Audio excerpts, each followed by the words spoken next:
So we have class 9th chapter triangles 7.2 question number 1। इस question में हमें given है ABC एक आइसोसेल्स ट्राइंगल है और जिसमें AB AC की इक्वल है और एंगल B और एंगल C का बाइसेक्टर है जो मीट कर रहा है किसी पॉइंट O पे। हमें प्रूव करना है OB है जो OC की इक्वल है and AO bisect angle A, that's mean ये AO बाइसेक्टर है एंगल A की। ठीक है, सो अगर BO बाइसेक्टर एंगल A की तो मैं कह सकता हूँ एंगल 1 इक्वल टू एंगल 2 होगा, ये भी एंगल 3 इक्वल टू होगा एंगल 4। ठीक है, सो हमें क्या गिवन है, BO है बाइसेक्ट कर रही है angle B and CO bisect कर रही है एंगल C को। So therefore angle 1 is equal to angle 2 and angle 3 is equal to angle 4 हो जाएगा, बिकॉज ये क्या है बाइसेक्टर्स ने। ओके, अगर AB और AC इक्वल है, अगर हम यहाँ लिखें AB और AC क्या है, सॉरी AB और AC क्या है इक्वल।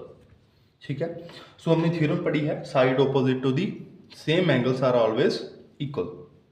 ठीक है, सो AB के ऑपोजिट एंगल कौन सा, एंगल C, और AC के ऑपोजिट है एंगल B। सो यहाँ पे थ्योरम लिखेंगे angle opposite to same side. ये थ्योरम है angle opposite to the same sides are always equal. So angle C is equal to angle B होगा। ठीक है, अगर angle B is equal to angle C होगा तो half इनका half भी क्या होगा, इक्वल ही होगा। सो हम कर देते हैं half on both side. Angle C का हमने हाफ कर दिया और एंगल B का भी हमने क्या कर दिया, हाफ। एंगल B का हाफ हो गया दिस वन, बिकॉज ये बोथ इक्वल है तो हाफ इसका हम ले लेंगे angle 3 is equal to angle 2। ठीक है, एंगल 3 है एंगल 2 के इक्वल। ठीक है, so again in triangle OBC, इस ट्राइंगल में एंगल 3 एंगल 4 की इक्वल है, angle 2 sorry angle 3 is equal to angle 2 की इक्वल है। सो इनकी जो ऑपोजिट साइड्स हैं, एंगल 3 की ऑपोजिट साइड कौन सी है, दैट्स मीन ये वाली, वो है OB। किसकी इक्वल होगी, एंगल 2 की ऑपोजिट वाली। एंगल 2 की ऑपोजिट कौन सी है, OC। ठीक है, यहाँ पे फिर वही सेम थ्योरम दिस वन वाली। ठीक है, सो हमने यहाँ प्रूव कर दिया कि OB है जो OC की इक्वल है।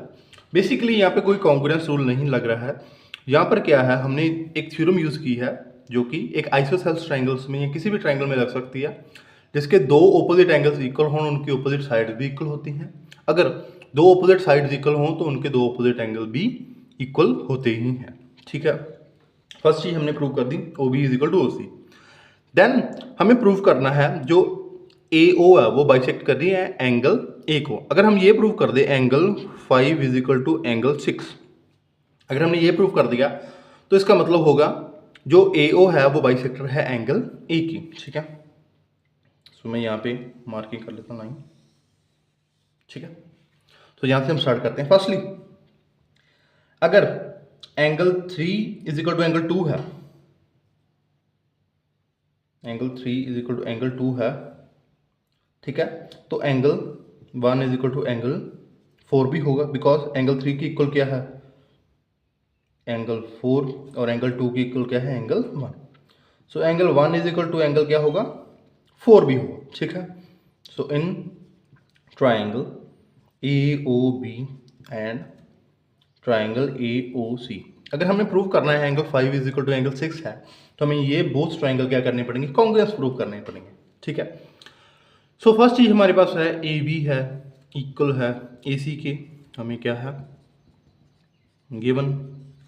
ठीक है, angle 1 is equal to angle 4, ये आ गया प्रूव्ड अबव। हम पहले ऊपर प्रूव करके आए हैं। और लास्ट चीज क्या है, BO is equal to CO, ये भी हमने क्या किया है, प्रूव्ड अबव। ठीक है, so therefore triangle A O B जो है वो क्या हो गया, कॉन्ग्रुएंस हो गया ट्रायंगल ए ओ सी के with the rule of side angle side by S A S. ये ट्रायंगल क्या हो गया, कॉन्ग्रुएंस। सो मैं कह सकता हूँ angle 6 is equal to angle 5 by C P C T. Okay, therefore A O is bisector of angle A. ठीक है, तो यही हमारा क्या है, प्रूफ। ठीक है, हम लिख सकते हैं hints proved. Okay, thanks for watching. If you like it please subscribe.